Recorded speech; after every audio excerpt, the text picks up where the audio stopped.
Sebelum senjata itu jatuh ke lantai, ujung pedang di tangan Long Sam pun telah menusuk dada Xiong Eng tembus sampai ke punggung. Ini satu pelajaran bagi kalian. Ada kalanya cinta itu harus dikorbankan untuk suatu kebenaran. Mudah-mudahan kalian tidak mengalami nasib sepahit diriku ini. Habis berkata begitu, pendekar pedang akhirat Lam San kembalikan tubuh. Assalamualaikum warahmatullahi wabarakatuh. Selamat berjumpa kembali ya di channel yang kita cintai ini. Saya akan melanjutkan cerita silat Wiro Sableng, Pendekar Capak Maut Naga Geni 212, episode yang ke-18, Pendekar Pedang Akhirat, bagian yang ketiga, karya almarhum Bastian Tito. Nah, selamat mendengarkan bagian yang ketiga. Di antara pembantu-pembantu utama ketua Hung Tiong Hong Mo yang kesemuanya adalah darah-darah berparas jelita, maka darah berpakaian putih inilah yang paling cantik dan mendatangkan sedikit rasa iri dalam diri yang lainnya.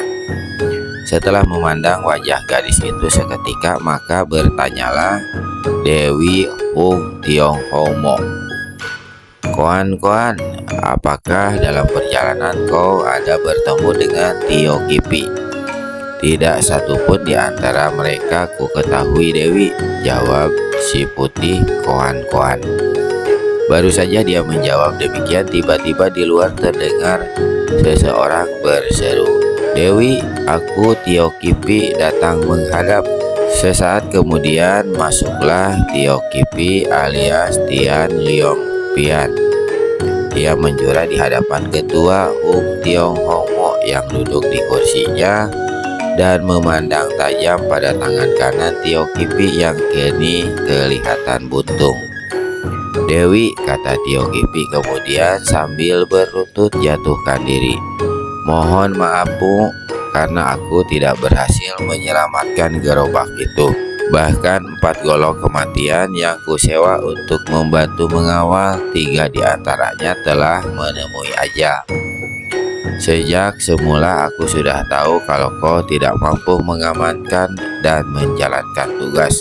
Masih untung aku berlaku cerdik, menyuruh si hitam Ling Ling untuk membawa gerobak asli yang berisi emas rampokan milik Kaisar Boan. Kalau kuserahkan tanggung jawab padamu, pastilah ludes semua emas itu." Jadi Dewi sudah mengetahui semua?" tanya Tio Kipi dengan suara gemetar dan muka seputih kain kapan. Ketua Hung Tiong Hong Mo menyeringai, matanya kelihatan berapi-api. "Aku sudah menerima laporan lengkap tentang tindak tanduk kegagalanmu. Ling Ling, keluarlah kemari." Sebuah pintu terbuka. Seorang kakek berkumis putih melangkah masuk dan menjura di hadapan Dewi Hung Tiong Hong Mo. Sepasang mata Tio Kipi terbelalak.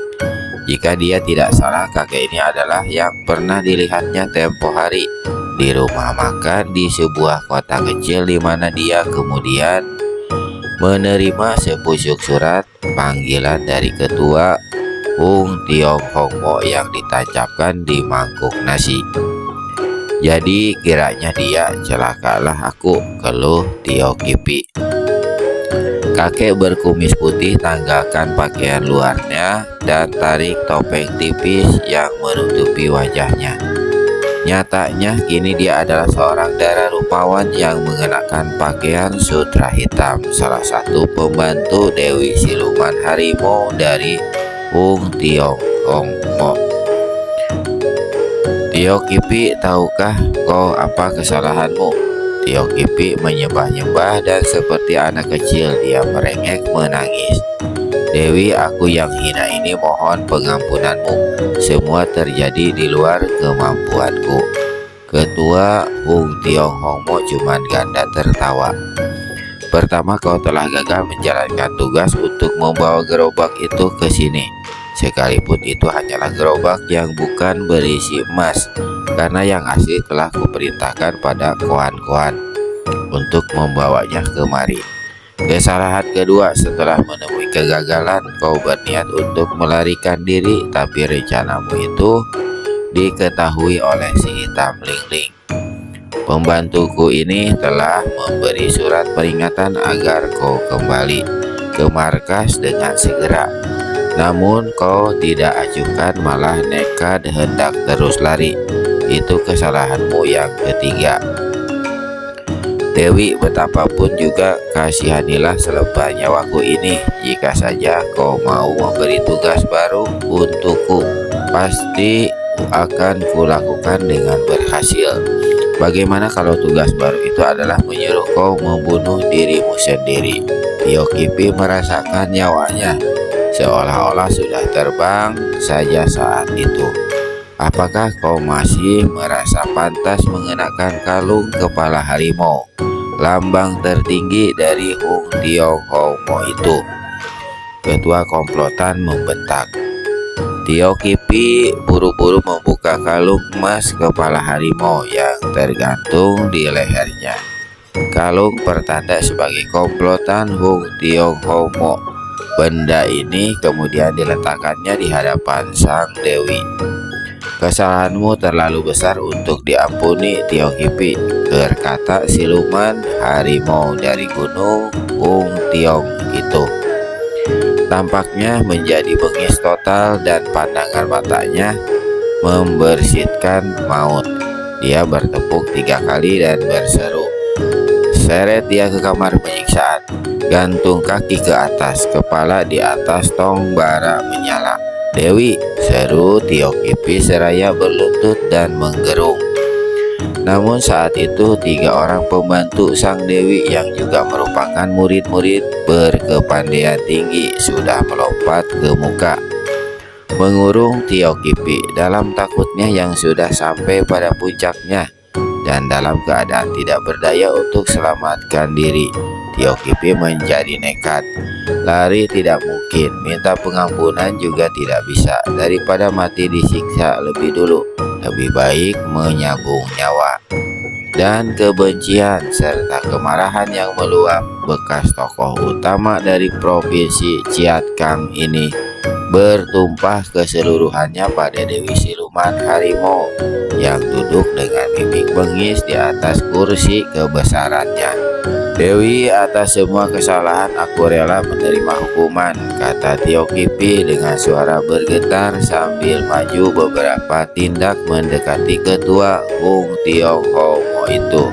Diam-diam dia kerahkan seluruh tenaga dalamnya ke tangan kiri. Namun sebelum aku menjalankan hukuman ini, aku satu rahasia besar yang kurasa perlu kuterangkan padamu. Kening ketua Hung Tionghomo mengernyit. Rahasia apa? Katakan lekas. Begini Dewi, kata Tio Kipi pula, dan dia maju lagi 2 langkah. Jaraknya dengan ketua komplotan siluman harimau itu hanya terpisah setengah tombak ini. Di puncak Hung Tiongsan ini, tiba-tiba dengan kecepatan luar biasa, dengan mempergunakan jurus yang dinamakan Teng Miao Kin Tian atau kucing sakti terekam tikus, Tio Kipi lancarkan satu hantaman dahsyat dengan tangan kirinya. Para pembantu ketua Hung Tionghomo berseru kaget, namun ketuanya sendiri kelihatan tenang-tenang saja di kursinya. Sesaat lagi pukulan sakti itu akan menghancur leburkan sang dewi. Gadis cantik ini dengan senyum maut bermain di bibir angkat tangan kanannya. Naik, seru ketua Hung Tionghomo, dan hebat sekali. Angin pukulan Tio Kipi tadi terdorong penuh, sedang tubuh Tio Kipi sendiri tiba-tiba terangkat ke udara sampai 2 tombak. Dan ketika sang dewi memukulkan telapak tangannya ke pegangan kursi, maka jatuhlah tubuh Tio Kipi ke lantai dengan keras. Kepalanya pecah, otak berantakan, darah menghambur. Beberapa pelayan mengangkat mayat Tiokipi, yang lainnya membersihkan lantai. Kemudian ketua Hung Tionghomo memandang berkeliling pada murid-muridnya yang berjumlah 5 orang itu. Aku mendapat firasat bahwa kita sekarang ini berada dalam keadaan yang tidak menyenangkan, kalau tak mau dikatakan berbahaya. Pertama, orang-orang Kaisar Boan sudah barang tentu menyelidiki perampokan ke gerobak emas yang kita lakukan itu. Lambat laun, bagaimanapun juga pasti mereka akan mengetahui bahwa kitalah yang telah melakukannya. Kita tak perlu takut akan serbuan bala tentara Boan kemari karena kita mempunyai banyak senjata rahasia. Namun jika Kaisar Boan meminjam tangan orang-orang Kanggo, kita akan cukup direpotkan oleh mereka. Hal kedua adalah munculnya seorang pemuda asing sebagaimana yang diterangkan oleh si hitam Ling Ling dan si putih Koan Koan. Dapat dipastikan bahwa pemuda itulah yang bernama Wiro Sableng, yang telah menghancurkan 4 goro kematian dan mencelakai Tiokipi.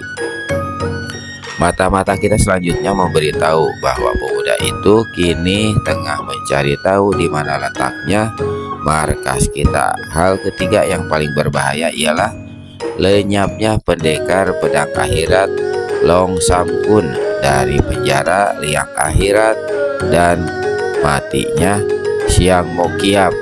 Saat ini mungkin dia belum tahu letak markas kita, tapi cepat atau lambat dia pasti akan mengetahui juga. Dewi ketua Hung Tionghomo itu diam sejenak, kemudian melanjutkan kata-katanya. Karenanya sebelum 3 hal itu menjadi kenyataan yang berbahaya, ada beberapa tugas yang harus kalian lakukan. Pertama, kau Ling Ling harus menambah dan menebar sejumlah mata-mata untuk memperhatikan gerak-gerik pasukan Kaisar. Kemudian kau si biru bewek-bewek cari tahu di mana adanya pendekar pedang akhirat Long Sam Kun. Kau si ungu Lan Lan dan si kuning Nio Nio mendapat tugas membuat alat-alat rahasia baru di sekitar puncak Hung Tiong San. Tugas terakhir pada si putih Koan Koan ialah membunuh pemuda asing bernama Wiro Sableng. Untuk itu kau harus berangkat saat ini juga. Yang lain-lain tunggu pemberitahuanku lebih lanjut. Dara berpakaian putra sutih bernama Koan Koan menjura dan meninggalkan tempat itu dengan cepat. Sambil bersiul-siul membawakan lagu tak menentu, pendekar 212 Wiro Sableng melangkah lenggang kangkung. Kadang-kadang sesuging senyum muncul di ujung bibirnya. Saat itu bukan dia tidak tahu kalau sudah sejak tadi ada seseorang yang mengikuti dari belakang dalam jarak tertentu. Namun pura-pura tak tahu, dia jalan terus memasuki rimba belantara di kaki bukit yang menurut keadaannya mungkin belum pernah didatangi manusia sebelumnya. Di satu tempat tiba-tiba laksana seekor burung dengan gesit dan tanpa suara sama sekali dia melompat ke sebuah cabang pohon yang tingginya hampir 3 tombak. Di sini dia mendekam di balik rerumputan daun dan menunggu. Tak lama kemudian di bawah sana dilihatnya ranting-ranting dan semak-semak bersibakan dan sesosok tubuh menyeruak mencari jalan. Pendekar kita tersenyum. Dia memang sudah menduga dari semula. Orang yang mengikutinya itu ternyata adalah gadis cantik yang tempo hari dicuri kudanya. Cuma sedikit yang menimbulkan tanda tanya dalam hati Wiro, di mana gadis itu meninggalkan kudanya dan dari mana pula dia mendapat pesalin pengganti pakaian merahnya yang dulu robek-robek. Tepat ketika sang Dara yang kini berpakaian putih ringkas dan rambut digulung di atas kepala sampai di bawah pohon, Wiro melayang turun hingga si Nona menjadi kaget. "Ah, sungguh menyenangkan dapat bertemu denganmu kembali, Nona. Kurasa kau pun demikian pula bukan?" Wiro menegur sambil garuk-garuk kepala dan cengar-cengir. siapa sudi bertemu dengan kau?" Sang dara melengos. Kalau tak sudi ketemu, kenapa dari pagi tadi kau diam-diam mengikuti? Bukankah itu maksudnya pengen ketemu?" Si nona tadi merah wajahnya karena jengah. "Nah, sekarang ringkas saja, Nona. Kenapa kau mengikutiku?" Aku tak mengikutimu, hanya kebetulan saja kita satu jurusan dan kau di sebelah depan. Begitu? Baiklah, sekarang kau silahkan jalan sebelah depan dan aku di belakang." Nona itu kelihatan gregetan sekali mendengar kata dan melihat tingkah Wiro. "Dengar," katanya serius, "kau dan aku mempunyai kepentingan yang sama. Kita sama menuju Gunung Hung Tiong, di mana markas komplotan Hung Tiong Homo berada. Kau tahu jalan dan aku butuh bantuan.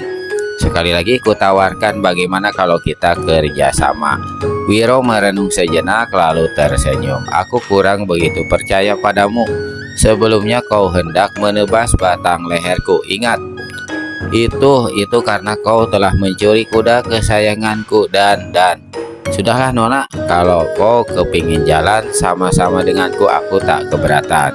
Tapi sesampainya di Hung Tiong San, kita urus persoalan sendiri-sendiri.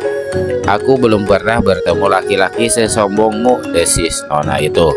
"Aku belum pernah bertemu gadis secantikmu," jawab Wiro pula, dan membuat si Nona jadi betul-betul kepingin menggebuk pemuda itu. Kau terlalu," kata gadis itu perlahan dan menggigit bibirnya keras-keras agar air matanya jangan sampai keluar karena rasa kesal yang amat sangat itu. Wiro jadi kasihan juga melihat gadis itu. "Sudahlah, aku tadi cuma bergurau. Bagaimana persoalannya sampai saudara laki-lakimu dibunuh oleh komplotan Hung Tiong Homo? Suatu hari dia diculik oleh anggota komplotan itu, hendak dipersembahkan pada ketua Hung Tiong Homo yang kabarnya seorang gadis berparas jelita, tetapi mempunyai nafsu terkutuk luar biasa dan suka menyimpan pemuda-pemuda gagah di markasnya. Jika dia sudah bosan, pemuda-pemuda itu dibunuhnya satu persatu dan cari yang lain. Jadi ketua Hung Tiong Homo itu adalah seorang gadis, seorang perempuan. Sang dara mengangguk. "Seorang gadis cantik dan berkepandaian tinggi luar biasa." "Aneh," ujar Wiro. "Apa yang aneh?" "Jika dia berkepandaian tinggi dan banyak tokoh-tokoh silat yang jatuh di tangannya, sedangkan usianya demikian muda. Sejak umur berapa dia sudah menguasai ilmu silat dan kesaktiannya?" "Aku pun tidak mengerti," menyahut si Nona. "Kira-kira sebulan sesudah saudaraku diculik, mayatnya ditemukan dalam keadaan rusak di pinggir kota. Bagaimana kau tahu bahwa komplotan Hung Tiong Homo yang membunuhnya?" tanya Wiro pula. "Ada piau kepala harimau dari emas menancap di keningnya." Wiro manggut-manggut. "Bagaimana sekarang?" si Nona ajukan pertanyaan. "Apa yang bagaimana? Kau masih tak mau bekerja sama denganku? Apa yang kau ketahui tentang Hung Tiong Homo?" balik bertanya Wiro. "Pertama, aku tahu jalan terpendek ke puncak Hung Tiong San tanpa diketahui oleh penghuni markas komplotan itu. Tapi kabarnya markas komplotan itu dipagari dengan tembok luar biasa tingginya, sedang di berbagai tempat penuh dengan senjata rahasia." "Itu adalah persoalan kedua," jawab si Nona. "Semasa kecil aku sering diajak kakek guruku ke puncak Hung Tiong San. Waktu itulah kutemui sebuah terowongan rahasia yang jika diikuti akan sampai di salah satu bagian dalam halaman markas Hung Tiong Homo." Itu bagus sekali," ujar Wiro. "Lantas apalagi yang kau ketahui?" "Di samping ketua Hung Tiong Homo yang terkenal sakti itu, di sana terdapat juga beberapa orang pembantunya yang terdiri dari gadis-gadis cantik dan rata-rata berkepandaian tinggi. Lain hal, Tak ada lagi yang kau ketahui. Wiro usap-usap dagunya. Kau belum menerangkan siapa namamu, Nona. Kembali para Sanggara menjadi merah. Tapi dia menyahut juga. Panggil aku Peklan. Peklan? Hah? Kalau tak salah itu artinya anggrek putih. Nama yang bagus. Nah, sekarang mari kita sama-sama lanjutkan perjalanan. Kau silahkan jalan duluan, kata Peklan pula. Bagaimana ini? Katanya bekerja sama. Jalan sama-sama tidak mau. Jalan saja duluan, aku tunjukkan arah dari belakang. Sekeluarnya dari rimba itu, puncak Hung Tiongsan akan segera terlihat. Wiro tarik napas panjang dan geleng-geleng kepala. Akhirnya dia melangkah juga. Peklan mengikuti sejauh 15 langkah di belakang. Ketika hampir akan keluar dari hutan belantara itu, tiba-tiba Wiro tersentak kaget menyaksikan pemandangan beberapa langkah di hadapannya. Seorang nenek-nenek tak dikenal berambut putih berpakaian compang-camping duduk menjelepok di tanah. Di tangannya ada sepotong ranting kering. Dengan ranting ini dia menggurat-gurat tanah. Gerakan tangannya acuh tak acuh dan tampaknya perlahan saja, namun guratan yang terlihat di tanah demikian dalamnya tanpa mempergunakan tenaga dalam yang tinggi. Tak bakal seorang mampu melakukan hal itu. Wiro sudah mengetahui baik di tanah airnya maupun di Tiongkok, orang-orang atau tokoh persilatan itu banyak yang bersifat aneh. Karenanya dia sudah menduga kalau si nenek tak dikenal itu pun tentu salah seorang dari tokoh golongan aneh itu. Maka menjuralah dia dengan penuh hormat dan menegur dengan lembut. Nenek tua rambut putih, maafkan Xiao Te mengganggu ketentramanmu. Sudilah nenek memberi jalan sedikit agar aku dapat melanjutkan perjalanan. Sementara itu Peklan yang mengikutinya dari belakang begitu melihat ada orang lain di depan, cepat hentikan langkah, menyelinap ke balik semak belukar dan menghilang. Anehnya ditegur oleh Wiro, si nenek seolah-olah tak mendengar dan terus saja menggurat-gurat tanah dengan ujung ranting kering.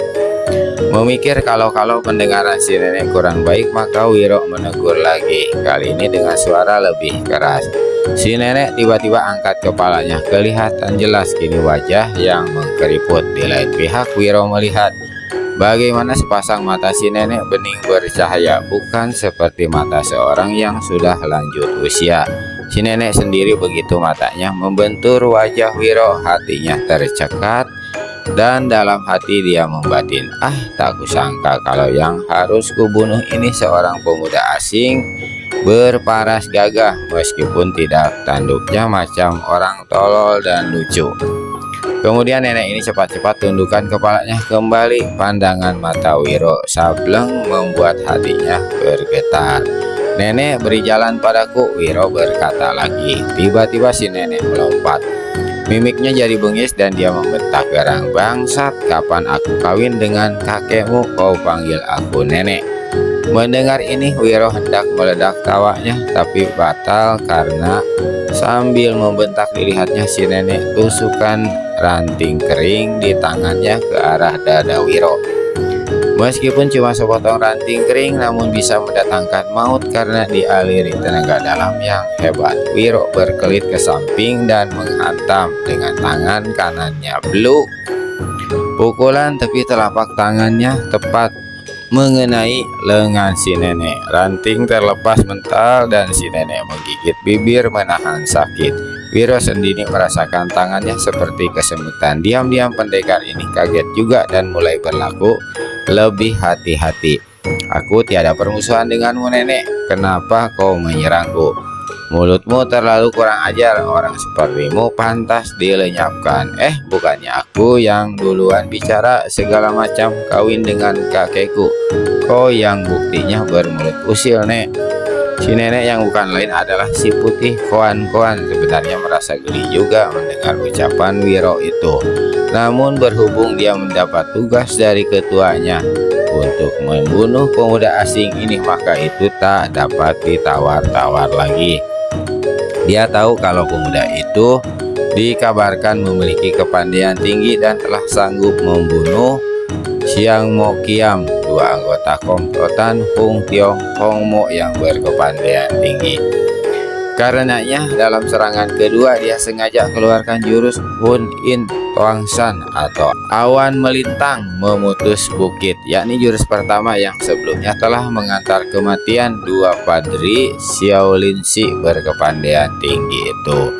Wiro kaget ketika melihat bagaimana seolah-olah lawan dipisahkan oleh satu jarak gaib yang tak bisa dicapainya, padahal si nenek kelihatan dekat saja di depan matanya. Nyatanya kepandaiannya cukup rendah saja, kata nenek rambut putih alias Koan-Koan. Begitu melihat jurus yang dikeluarkannya itu membuat lawan tidak berdaya. Segera dia keluarkan jurus kedua, yakni matahari dan rembulan tidak bersinar atau Jit Kuat Bukong.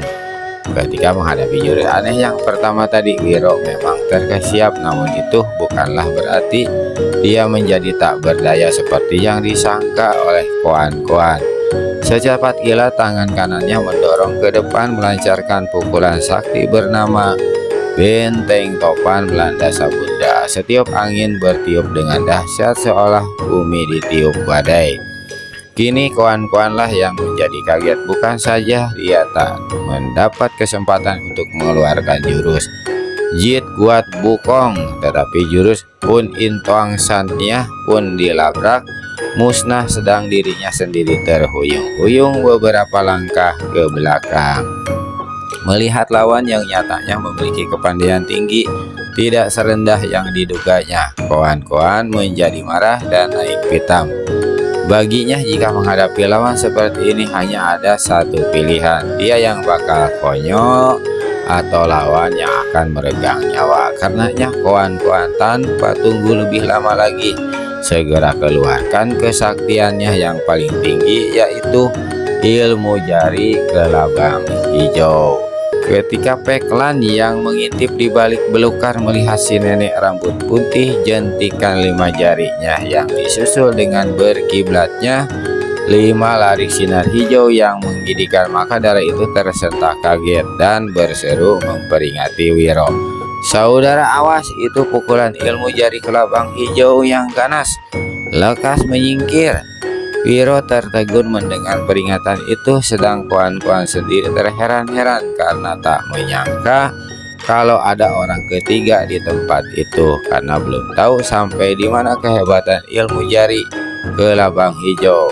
Wiro turuti juga perintah Peklan, menyingkir 2 langkah ke samping dan menghantamkan dengan pukulan angin puyuh. Tapi apalah cur, pukulan sakti yang dialiri setengah bagian tenaga dalamnya itu ternyata punah dilabrak sinar hijau pukulan lawan. Di lain kejap sinar hijau terus menyambar ke arah Wiro. Peklan menjerit kaget celaka, dan dia sendiri tidak punya kemampuan untuk menolong Wiro. Meskipun demikian, dia cabut pedangnya yang menyerang ke arah Koan-Koan seraya membentak garang, "Nenek keparat, jadi kau adalah salah seorang dari pembantu ketua Hung Tiong Hong Mo terketuk itu.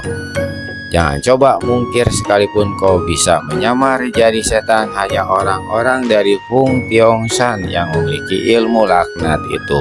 Koan-Koan sendiri sebenarnya mengeluh dan menyesal. Dalam hatinya telah melepaskan pukulan ilmu jari kelabang hitam yang ganas yang dilihatnya telah membuat si pemuda tak berdaya dan bakal meregang nyawa. Pada dasarnya dia tak ingin membunuh pemuda yang menarik hatinya ini, namun untuk menarik pukulan tersebut sudah kasib. Dan dalam pada itu, satu serangan pedang dari seorang gadis cantik tak dikenalnya datang pula dari samping, membuat dia terpaksa berkelit selamatkan batang lehernya. Melihat pukulan tangkisannya musnah, Wiro kaget sekali, dan sebelum sinar hijau melabrak kepalanya, pendekar ini hantamkan tangan kirinya ke atas. Selari sinar putih menyilaukan berkelit ganas dan terdengarlah suara berdentum. Nenek rambut putih atau Koan-Koan mencelat mental sampai 3 tombak. Dengan jungkir balik susah payah baru dia bisa berdiri di atas kedua kakinya. Dadanya terasa sakit dan jari tangannya seperti hendak putus. Wajahnya seputih kain kapan. Sedang di depannya Wiro Sableng dilihatnya berdiri tegak dengan kaki melesak ke tanah sampai sedalam sepertiga jengkal. Di bagian lain beraduknya dua pukulan sakti itu telah membuat Peklan terbanting ke samping dan jatuh duduk di tanah. Tapi gadis ini cepat bangun kembali, pungut pedangnya dan kembali menyerbu koan-koan. Bangsat dari Hung Tiongsan, kau harus tebus nyawa kakakku dengan nyawa anjingmu. Pedangnya berkelebat, tapi saat itu koan-koan yang sudah maklum tidak bakal sanggup menghadapi Wiro sudah putar langkah dan hendak kabur. Cuman sayang Wiro lebih cepat menghadangnya. Nenek manis, kau mau merat kemana? Makan dulu jariku ini. Sekali totok saja nenek rambut putih alias koan-koan tertegun, jari patung tak bisa bergelak lagi. Sekarang mampuslah, seru Peklan. Pedangnya turun laksana kilat. Koan-koan hanya bisa pejamkan mata, terima nasib. Peklan, tahan dulu. Wiro tiba-tiba berseru dan memegang lengan Peklan. Gadis ini coba berontak. Apa-apaan kau? Bangsat ini adalah musuh besarku yang telah membunuh kakakku. Musuh besar setiap orang golongan putih. Kenapa kau cegah atau membunuhnya? Sabar dulu Peklan. Dari dia kita bisa mengorek beberapa keterangan penting. Aku tak butuh segala macam keterangan. Aku butuh nyawanya. Stuck Peklan. Itu bisa kau lakukan nanti, tapi aku pun mempunyai kepentingan sendiri, tukas Wiro pula. Dia berpaling pada nenek rambut putih dan bertanya, betul kau anggota Hun Tiong Hong Mo? Perlu apa itu ditanya lagi? Lihat, aku akan buktikan sendiri, kata Peklan, dan dengan kedua tangannya dirobeknya pakaian luar koan-koan. Kini kelihatan pakaiannya sebelah dalam, pakaian ringkas warna putih, sedang di lehernya tergantung kalung emas kepala harimau. Dan ini tampang iblis ini yang asli, seru Peklan selanjutnya seraya menanggalkan topeng tipis dari wajah koan-koan. Wiro sendiri ternganga bengong waktu menyaksikan wajah di balik topeng nenek-nenek buruk keriput tadi ternyata adalah paras yang demikian jelitanya. Nona, aku tak mengerti, kau demikian cantik, kenapa menyia-nyiakan hidup dengan masuk menjadi anggota Hun Tiong Hong Mo? Ditegur oleh Wiro selebut itu, koan-koan jadi sesenggukan dan tak dapat lagi menahan air matanya. Kenapa jadi menangis? Tanya Wiro. Awas jangan sampai kita termakan tipunya, ujar Peklan tetap bernafsu. Wiro bertanya sekali lagi. Sekali ini koan-koan membuka mulut memberi keterangan dengan terisak-isak. Aku dan juga 4 kawanku yang lain tak pernah menginginkan untuk hidup sebagai murid ketua Hun Tiong Hong Mo. Kami semua terpaksa diculik beberapa tahun yang silam dan tak mungkin lagi keluar dari genggaman ketua kami kecuali kami ingin buru-buru mati. Bangsat, kau pandai main sandiwara, toh kau yang menculik dan membunuh kakakku. Apakah kakakmu itu masih muda? Tanya koan-koan dengan pandangan rawan. Ya, orang-orang muda ditangani sendiri oleh ketua kami. Dia yang menyuruh menculik, kemudian dia pula yang membunuhnya bila telah bosan. Aku dan kawan-kawan hanya menjalankan tugas secara terpaksa karena kami tak punya daya. Kenapa tidak melarikan diri? Bertanya Wiro. Tak ada gunanya. Kami akan segera tertangkap dan disiksa seumur-umur. Apakah kau punya niat untuk kembali ke jalan yang benar? Wiro tanya lagi. Aku dan juga kawan-kawan selalu mengharapkan hal itu. Namun sampai saat ini kesempatan itu belum ada. Kalaupun ada, tokoh golongan putih tentu siang-siang sudah membunuh kami. Padahal mereka banyak yang tidak tahu kehidupan kami yang boleh dikatakan tersiksa batin sepanjang hari. Siapakah namamu, Nona? Koan-koan menerangkan namanya. Dengar, jika kami berdua membebaskan kau saat ini, siapa sudi melepaskan dia? Peklan nyerobot. Wiro memberi isyarat agar gadis itu diam. Rupanya kau sudah tertarik pada kecantikannya, Wiro. Kau akan ditipunya dan kelak akan dibunuhnya. Wiro tak pedulikan kata-kata Peklan. Dengar, koan-koan, katanya. Segala apa yang terjadi antara kita bisa dilupakan, dan kami berdua mengampuni dirimu. Tapi dengan syarat kau harus membantu kami, dan kelak mengajak pula kawan-kawanmu kembali ke jalan yang benar, bertobat dan hidup secara baik-baik. Koan-koan tertawa rawan, seolah-olah mimpi ini semua bagiku, katanya. Lalu, kau belum tahu siapa ketua Hun Tionghoa. Jika kau bermaksud hendak memusnahkannya, itu adalah satu kesia-siaan belaka. Kita harus coba dan kau mesti membantu. Menghadapi kita beramai-ramai, masakan dia bisa menang? Koan-koan menghela napas dalam. Baiklah, aku berjanji. Tapi apakah kau percaya pada diriku? Wiro memandang sepasang mata Sanggara, dan pandangan keduanya saling bertemu. Aku percaya padamu, kata Wiro. Lalu, lepaskan totokan, koan-koan. Begitu Wiro lepaskan totokan koan-koan, Peklan kontan berkata, mulai saat ini aku tak mau kenal lagi padamu, Wiro. Kau dengan urusanmu dan aku dengan urusanku. Peklan, kau mau kemana? Seru Wiro. Namun gadis yang keras hati itu sudah berkelebat pergi. Wiro cuma geleng-geleng kepala. Adatnya keras, kata Wiro. Kekasihmu? Bertanya koan-koan. Wiro berpaling. Sepasang mata mereka kembali saling bertemu. Koan-koan merasakan dadanya berdebar dan perlahan-lahan tundukkan wajahnya. Wiro gelengkan kepalanya sebagai jawaban. Kuharap kau betul-betul dapat dipercaya dan tidak menipuku, berkata Wiro. Koan-koan angkat wajahnya yang jelita. Asalkan kau bersumpah hati membawaku ke jalan yang benar. Kau suruh apapun, aku pasti akan melakukan. Apakah kau akan lakukan jika aku meminta kau menciumku saat ini?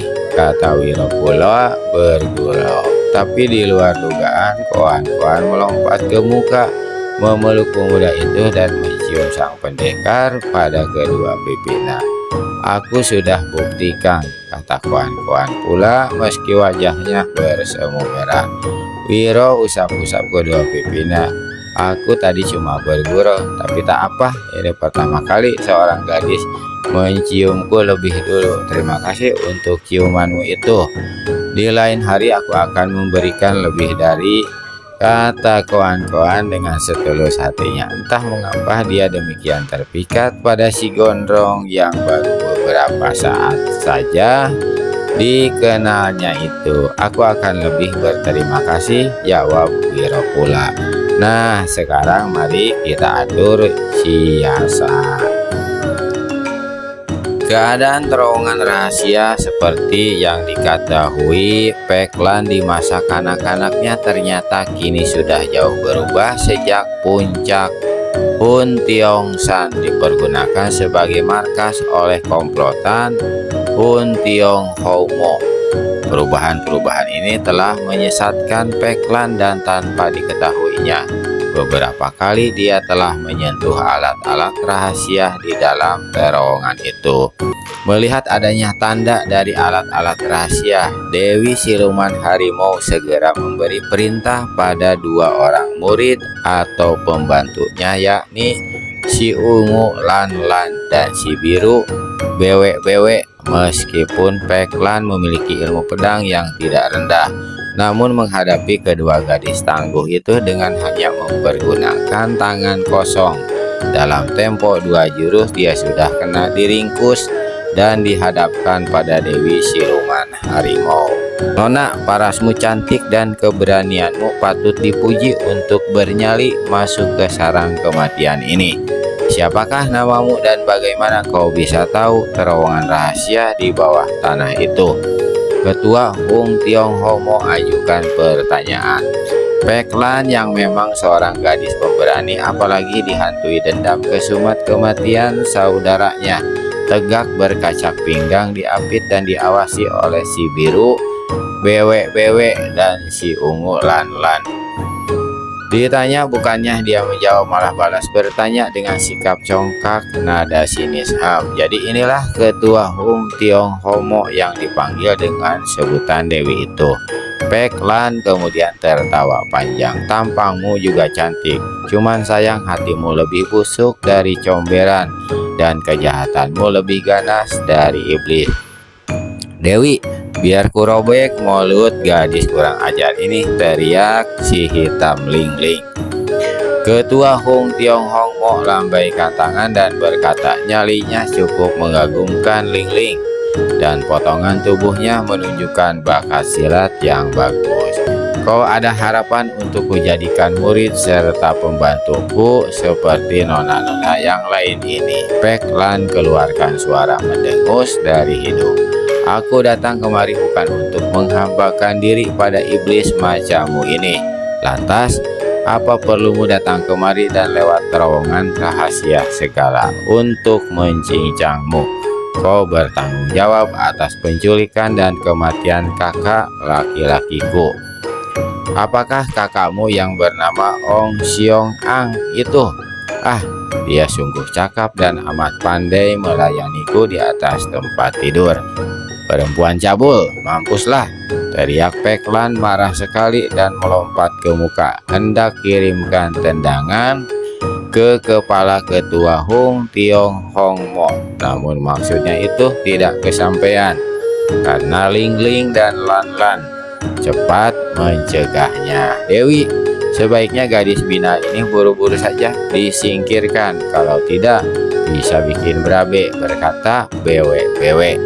Menyingkirkannya soal mudah muridku, tapi bagaimana pendapatmu kalau mukanya kita cincang hingga wajahnya yang cantik menjadi lebih buruk dan seram dari muka setan, sehingga seumur-umur tak satu pemuda pun ingin mendekatinya. Perempuan gila, sentak Peklan, jika kau punya nyali, mari kita bertempur sampai 1000 jurus. Gadis Sunda, si hitam Lingling memaki, kau andalkan apakah berani bicara sombong terhadap ketua kami? Membunuhmu jauh lebih mudah daripada membalikan telapak tangan. Hitam dan biru seret dia ke kamar penyiksaan. Dewi Siluman Harimau berteriak. Namun sebelum kedua muridnya melakukan hal itu, tiba-tiba dari luar berkelebat satu bayangan putih, dan tahu-tahu si putih koan-koan sudah tegak di ruangan itu. Di bahunya dia memanggul sesosok tubuh pemuda berpakaian putih. Begitu melihat pemuda ini, Peklan keluarkan seruan tertahan. Si pemuda yang bukan lain adalah pendekar 212 Wiro Sableng. Saat itu koan-koan telah mengenakan kembali pakaian samarannya dan topeng tipisnya. Dia meletakkan sosok tubuh Wiro di lantai, menjura di hadapan sang ketua dan berkata, Dewi, tugas telah kujalankan. Cuma mohon dimaafkan agak menyimpang sedikit dari yang diperintahkan. Semula Dewi menugaskan agar aku membunuh pemuda ini. Namun ketika melihat dia memiliki paras yang cukup gagah, maka dalam perkelahian aku cuma menotoknya lalu membawanya kemari dengan harapan siapa tahu Dewi berkenan padanya. Ketua Hung Tionghomo kernitkan kening, sepasang alis matanya naik ke atas. Dia bangkit dari kursi emas dan melangkah mendekati sosok tubuh Wiro. Dengan ujung kakinya yang dibungkus dengan kasut sutra merah, dia membalikkan kepala Wiro untuk dapat menilai wajah pemuda itu lebih jelas. Ternyata tampang Wiro memang membuat dia terpikat. Aku memang belum pernah dapat pemuda asing, kelihatannya dia kuat sekali. Sang Dewi tertawa di kulum dan meneguk ludahnya beberapa kali, lalu dengan gembira menepuk-nepuk bahu koan-koan yang saat itu sudah menanggalkan pakaian luar serta topeng tipisnya. Kau memang muridku yang bijaksana dan banyak berjasa, panjang pikiran dan tahu bagaimana kesenangan guru serta ketuamu ini. Bagus sekali kawan-kawan, bagus sekali. Kau gotonglah dia ke kamar tidurku sekarang juga.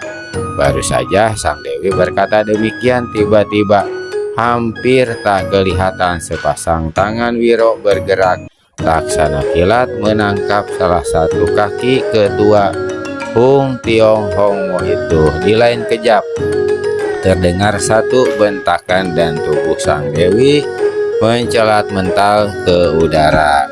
Semua orang terkejut bukan kepalang. Ketua Hung Tiong Hong Mo kelihatan jungkir balik 3 kali di udara, kemudian tegak di lantai kembali. Wajahnya merah laksana bara.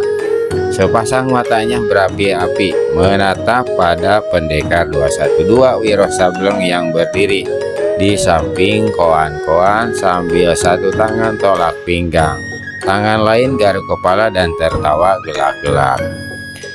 Tiada dinyana ketua Hung Tiong Hong Mo begini cantiknya dan pandai main akrobat pula, kata Wiro masih terus tertawa-tawa. Jadah, kawan-kawan, kau berani menipuku. Kau telah bersekongkol untuk mengkhianatiku, ha? Ketua Hung Tiong Hong Mo meluap amarahnya bukan kepalang.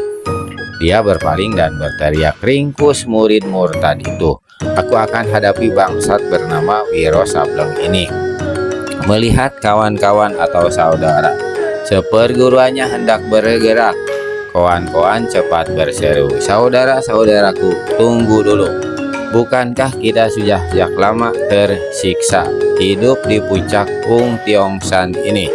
Bukankah kita sejak lama ingin meninggalkan tempat celaka ini dan menempuh hidup di dunia luar secara wajar dan baik?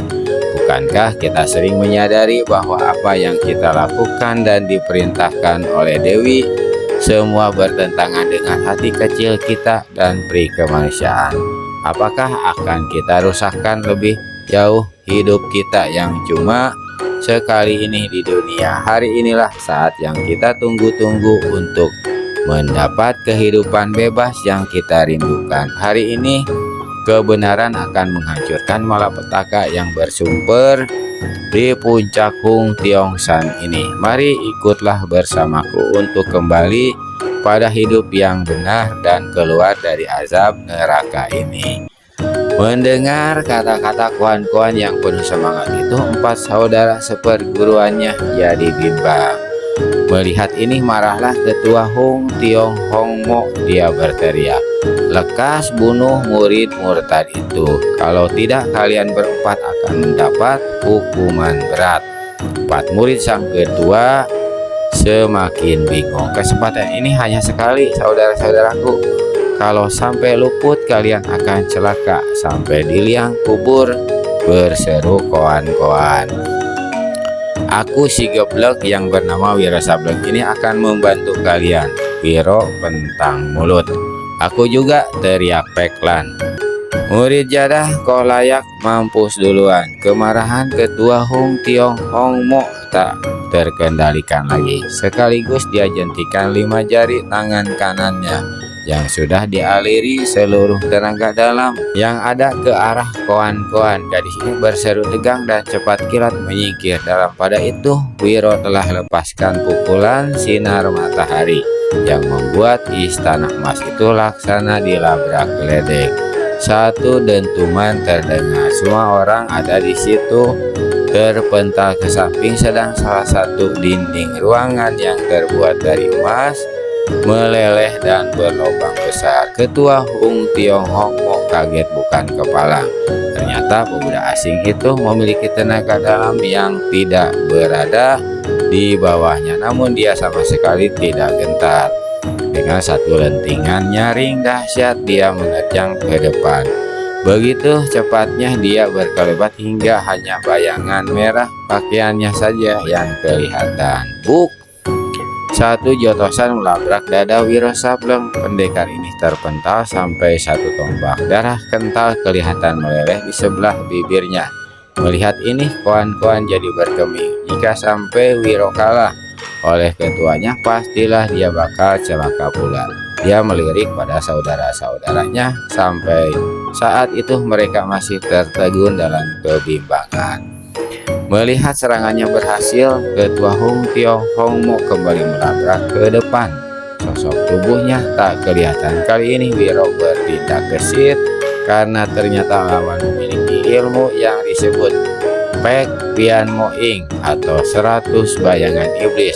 Hal ini diketahui Wiro dari Kuan-Kuan. Untung saja dia telah mendapat tambahan kekuatan tenaga dalam dan ginkang dari orang tua misterius yang berjuluk Pendekar Pedang Akhirat Long Sampun itu. Kalau tidak, pastilah dia bakal celaka.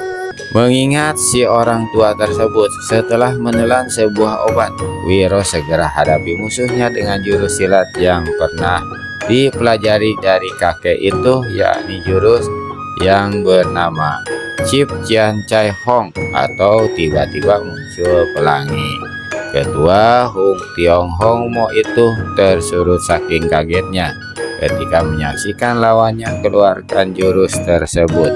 Bahkan kemudian mendesak dengan jurus yang dikenalnya bernama Loham Chan Nyao atau malaikat menundukkan siluman berdebah. Seru Ketua Hong Tiong-hong Mo seraya menyambut dengan jurus Pit Bun Kikek atau menutup pintu menolak tetamu. Meskipun dia tahu jurus tersebut tak mungkin sanggup menangkis serangan lawan. Ada sangkut paut apa kau dengan Pendekar Pedang Akhirat? Ayo lekas jawab. Ini jawabanku, kata Wiro pula, dan memainkan jurus terakhir setelah dua jurus pertama sanggup menghantam Ketua Hong Tiong-hong Mo yang tangguh itu. Jurus ketiga ini bernama Kui Gok Shin Ki atau setan meratap malaikat menangis. Sang Dewi merasakan pemandangannya tertutup dan sebelum dia sempat menjauhkan diri, dua buah pukulan telah menghantam di tubuhnya, membuat tak ampun berguling-guling di lantai. Tapi hebatnya, segera pula bangkit berdiri meskipun dengan terhuyung-huyung dan muka pucat yang menandakan dia terluka di dalam. Dewi siluman harimau itu tiba-tiba berteriak garang. Kedua tangannya bergerak ke pinggang dan sesudah itu hampir tak kelihatan kapan dia melemparkan 10 piau emas beracun berbentuk kepala harimau meluncur pesat ke arah Wiro. Dari koan-koan, Wiro sudah mengetahui kehebatan senjata rahasia ini. Jangankan sampai menancap di tubuh, sedikit saja kulit sampai kena diserempet, pastilah korbannya akan meregang nyawa. Karenanya tanpa tunggu lebih lama, Wiro segera lepaskan pukulan. Dewa Topan menggusur gunung. Kehebatan pukulan ini membuat geger. Bukan saja ke-10 piau emas beracun mencelat mental, tapi sebagian langit-langit gedung dan sebagian dinding amblas. Sedang lebih ke atas lagi, atap bangunan ambruk. Salah satu tiang besar patah. Gedung yang berlapiskan emas itu bergetar dahsyat, laksana diguncang gempa. Koan-koan, Peklan, dan murid Dewi Siluman jatuh berkaparan di lantai, sedang Wiro dan sang Dewi sendiri tergontai-gontai untuk beberapa lamanya. Wajah sang Dewi sepucat kertas kini. Jika pemuda asing ini tidak lekas dapat dibunuhnya, pasti dia bakal celaka, pikirnya. Maka diputuskannya lah untuk mengeluarkan ilmu simpanannya yang terakhir, yakni ilmu siluman atau ilmu sihir Hot Shoot, yang selama ini tak satu orang pun sanggup menandinginya. Koan-koan begitu melihat mulut gurunya berkomat-kamit dan sepasang matanya laksana dikobari nyala api. Dengan ilmu menyisupkan suara segera memberi peringatan, awas dia akan segera mengeluarkan ilmu sihir silumannya, hati-hati. Mendengar ini, Wiro segera cabut kapak naga geni 212. Namun sebelum dia sempat mempergunakan, di depan sana Ketua Hong Tiong-hong Mo sudah membentak, naik. Wiro merasakan kedua telapak kakinya tidak lagi menginjak lantai. Tubuhnya perlahan-lahan naik ke atas. Dengan sekuat tenaga dia coba bertahan. Satu pukulan, yakni pukulan sinar matahari, dilepaskan ke arah lawan. Kemudian menyusul dia kiblatkan senjatanya. Namun dua serangan itu hanya mengenai tempat kosong dan merusak gedung yang bagus itu, sedang lawannya sendiri sudah lenyap dari hadapannya. Ketika Wiro berpaling ke kiri, segulung asap membuntal ke arahnya. Sedetik kemudian, asap itu berubah menjadi satu makhluk raksasa. Badan manusia berbulu, sedang kepala harimau bertampang ganas dengan taring-taring luar biasa besarnya. Binatang ini menggereng. Bangunan itu terasa bergetar. Kawan-kawan serta gadis-gadis lainnya sama-sama menjauhkan diri dengan perasaan ngeri. Pemuda itu tak akan sanggup memusnahkan ilmu siluman dari ketua, bisik si hitam lingling dengan menggigil. Rampas kapak itu. Dewi siluman harimau memberi perintah pada makhluk sihirnya. Makhluk ini kembali menggereng dan sekali dia bergerak, kapak naga geni 212 di tangan Wiro sudah kena dirampas. Wiro memukul dengan pukulan segulung ombak menerpa karang. Namun pukulan itu seolah-olah lewat di tempat kosong, tidak menimbulkan apa-apa pada diri manusia raksasa kepala harimau.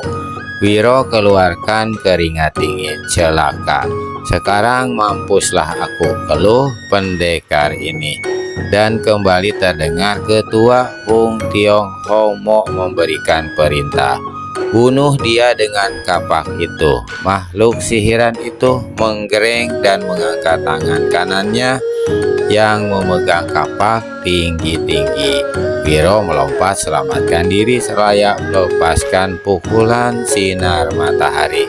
Tapi tak mempan, dan dalam pada itu tangan kiri raksasa kepala harimau itu telah mencengkram pundaknya hingga dia tak bisa berkutik lagi. Ketua Hong Tiang Hong Mo tertawa meninggi. Bunuh, teriaknya. Kapak naga geni 212 membacok turun ke arah batok kepala Wiro Sableng. Celaka, betul-betul aku mampus juga akhirnya. Wiro cuma bisa membatin demikian dan tutupkan mata siap menerima kematian dengan tabah. Justru di saat yang amat kritis itu terdengar satu suara berseru, "Siok Eng, ilmu menakuti anak-anak apakah yang kau keluarkan ini?" Selarik sinar biru yang dingin melesat dari atas reruntuhan atap. Makhluk kepala harimau menggereng. Kapak naga geni 212 lepas dari tangannya, dan detik itu pula sosok tubuhnya lenyap punah. Jika ada orang yang paling kaget di tempat itu, maka manusianya adalah ketua Hung Tiong Homo sendiri yang tadi dipanggil dengan nama aslinya, yaitu Siok Eng. Wiro juga kaget dan buka sepasang matanya lebar-lebar. Sesosok tubuh kurus kering macam jerangkong dilihatnya melayang turun dari panglari, dan segera dikenalinya. Pemuda ini kontan berteriak, "Lo Sian Pe." Ternyata orang yang barusan melompat dari atas langit-langit ruangan bukan lain adalah kakek-kakek sakti bertubuh kurus kering macam jerangkong yang tempo hari secara kebetulan pernah ditolong oleh Wiro dari ruangan batu di mana dia disekap. Dia yang dikenal dengan pendekar pedang akhirat Long Sam Kun. Melihat munculnya si kakek di tempat itu, kaget Dewi Siluman bukan kepalang. Dia sudah tahu kalau kakek itu terlepas dari penjara batu di mana dia disekap selama bertahun-tahun.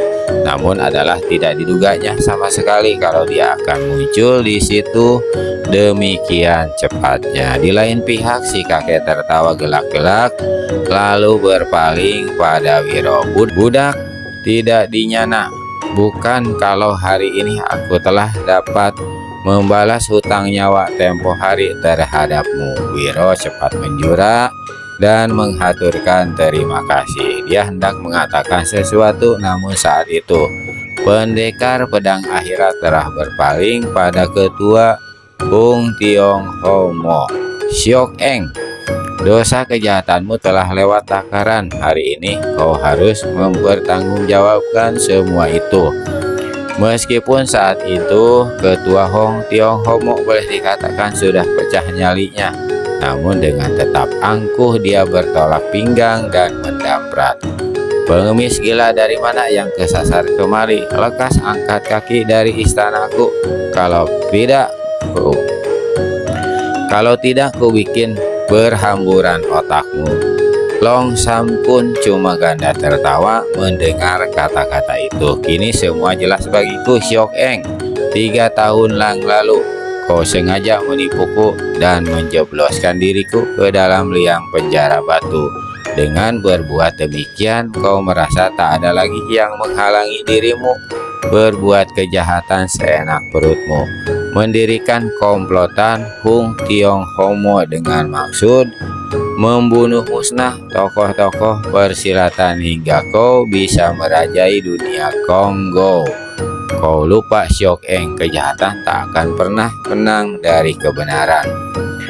Tua Bangka Edan, namaku bukan Siok Eng. Lekas minggat dari sini atau pendekar pedang akhirat tertawa bergelak. Kau tak mau ku panggil dengan nama aslimu itu. Kau hendak menipu dirimu sendiri. Cukup sejak dari muda kau menipuku dengan kasih sayang palsu dan penyelewengan. Hari ini jangan harap kau bisa berbuat lebih banyak. Orang tua bertubuh jerangkong itu maju satu langkah. Sudah saatnya kau memperlihatkan tampangmu yang asli, Siok Eng. Habis berkata demikian, Long Sam pun menyeru ke depan. Tubuhnya lenyap. Ketua Hung Tionghoa membetak garang dan lepaskan sekaligus pukulan ilmu dari kelabang hijau. Dengan kedua belah tangannya 10 larik sinar hijau menyambar ke arah tubuh Long Sam Kun. Justru di saat itu pula terlihat satu cahaya merah menebas dan punahlah serangan ketua Hung Tionghoa. Juga pada detik yang bersamaan terdengar pekik sang ketua dan kelak berderai pendekar pedang akhirat. Nah, sekarang semua orang bisa melihat tampangmu yang asli.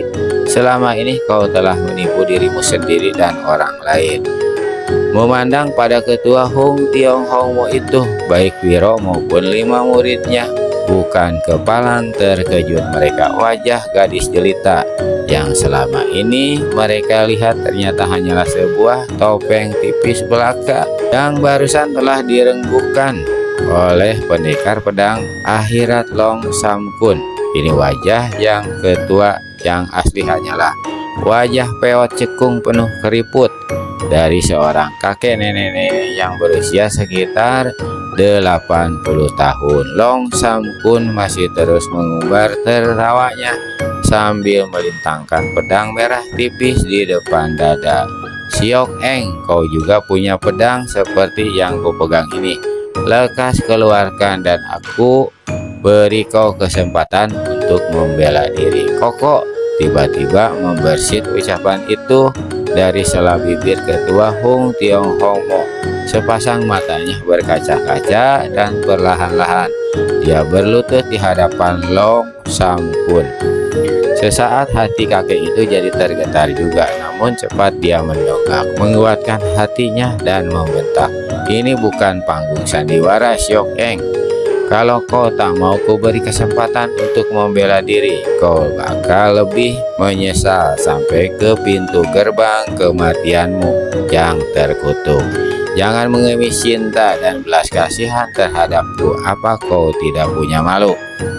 Ucapan itu membuat wajah Siok Eng alias ketua Hung Tionghoa menjadi gelap. Tiba-tiba dia melompat berdiri dari balik pakaian sutra merahnya. Nenek ini cabut sebilah pedang merah yang berbentuk persis sama dengan pedang yang digenggam oleh Long Sam Kun. Bagus, kau telah menentukan kematianmu secara lebih menyenangkan. Tua Bangka Keparat, jangan terlalu takabur. kepalamu akan menggelinding lebih dulu, teriak Siok Eng marah.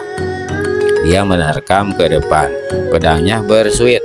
Segulung sinar merah menerabas ganas ke arah Long Sam Kun dalam jurus yang dinamakan Un Tiong Kuan San atau awan melintang memutus bukit.